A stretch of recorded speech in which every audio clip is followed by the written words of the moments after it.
certains ministres autour de lui étaient devenus corrompus. Ils avaient tellement volé qu'ils se pavanaient en ville pour présenter leurs richesses. Au fond, il les a sanctionnés. Il les a chassés du gouvernement en 1977. Et il a dit aux Ivoiriens, l'État de Côte d'Ivoire n'a que faire de ministres malhonnêtes, même s'ils sont réputés compétents. Lui a sanctionné, peut-être pas toujours, mais il a sanctionné. Le second président de la République de Côte d'Ivoire, lui, quand on s'est rendu compte que son régime était pourri, le peuple ne faisant rien, c'est la communauté internationale qui l'a sanctionné. Vous vous souvenez des 18 milliards de l'Union européenne, sanctions. Le troisième président de la République de Côte d'Ivoire, lui, quand son régime a pris une dérive, c'est le peuple ivoirien qui l'a sanctionné.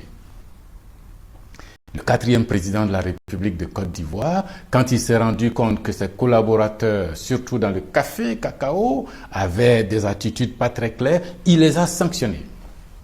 Et puis le cinquième président, Alassane Ouattara, 500 milliards disparaissent dans le café cacao, lui ne sanctionne pas. Des exonérations sont attribuées aux membres de sa famille, lui trouve ça normal. Des surfacturations sont opérées dans la rénovation de l'université, dans la gestion des fonds du déchet toxique, lui il trouve ça correct. Des chantiers sont réalisés, mais dont la qualité du travail reste encore douteuse, lui ne dit rien. La communauté internationale ne le sanctionne pas, il s'arrange pour ne pas que le peuple de Côte d'Ivoire le sanctionne, en tripatouillant tout le processus d'enrôlement sur la liste électorale, en prenant en main le contrôle de la commission électorale et en faisant en sorte que ces grilleurs d'arachide grillent aussi 4 à 5 millions d'électeurs. Mais ce n'est pas normal. On ne peut pas laisser durer ça quand même. Regardez l'histoire des véhicules mal dédouanés en Côte d'Ivoire. Vous avez vu, nous avons tous vu. Et le premier par lequel le scandale est arrivé, c'est le ministre de la Justice de Alassane Ouattara. Il circule 10 millions de francs CFA à peu près. Et le président de la République ne s'étonne pas qu'un ministre dont il connaît le salaire, qui était un fonctionnaire, qui n'est pas industriel, qui ne brasse pas des milliards dans l'industrie et le commerce, mais qui s'offre un véhicule de ce type, et le président de la République ne trouve pas curieux que son ministre puisse faire ça. Et de surcroît, avec tout l'argent qu'il a, il refuse de dédouaner, et puis il nous provoque ce scandale. Kleptocratie. Et au-delà de ça, regardez ce qui se passe dans l'accaparement des terrains des gens. En zone rurale, on s'accapare les terres. En zone urbaine, on dégage, on déguerpit les plus modestes d'entre nous pour, dit-on, revendre le terrain à des gens plus fortunés. D'accord, mais il faut de la méthode. L'État, un particulier peut appeler la police pour venir déguerpir quelqu'un qui est dans son maison et qui ne paye pas. Ou quelqu'un qui est sur son terrain qui ne règle pas correctement leur contrat. D'accord. Mais l'État de Côte d'Ivoire, l'État ne doit pas faire ça comme ça. L'État y met de la méthode, parce que c'est l'État.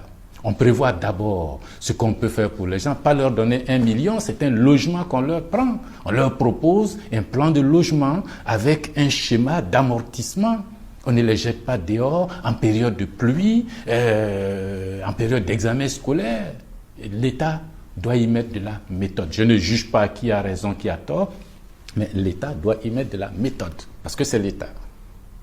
Mais tout ça se fait, on dit qu'il n'y a pas d'argent, les gens doivent de l'argent, mais qu'est-ce qui se passe au Petit Palais?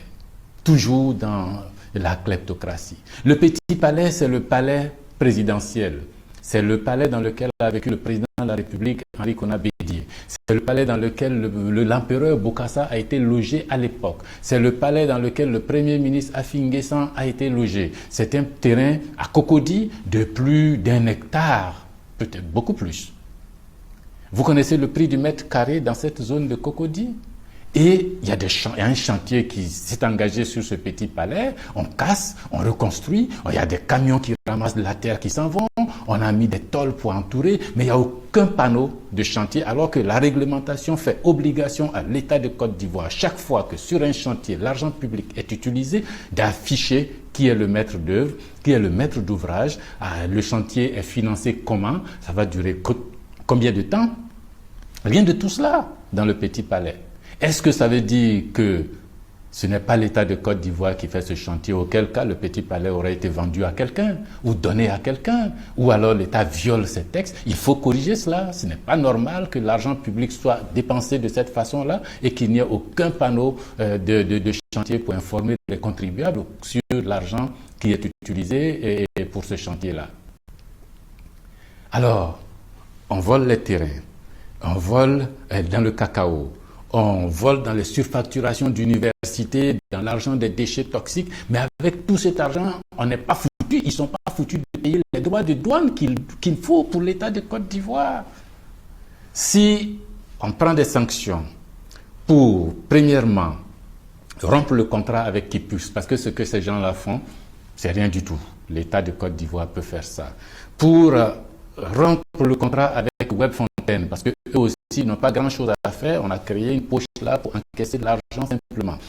Pour le guichet unique libéralisé, on n'a pas besoin pour ce type de job d'avoir un seul guichet unique pour toute la Côte d'Ivoire. Il faut donner à plusieurs personnes, qu'il y ait plusieurs guichets uniques partout et que ces guichets uniques aient des tarifs concurrentiels. On ira dans le guichet où on peut avoir les meilleurs services au meilleur coût. Mais on n'est pas tous obligés d'aller dans un guichet qui finit par être présenté par ceux-là même qui ont donné les contrats comme un nid de corruption infectieuse. Il faut arrêter cela.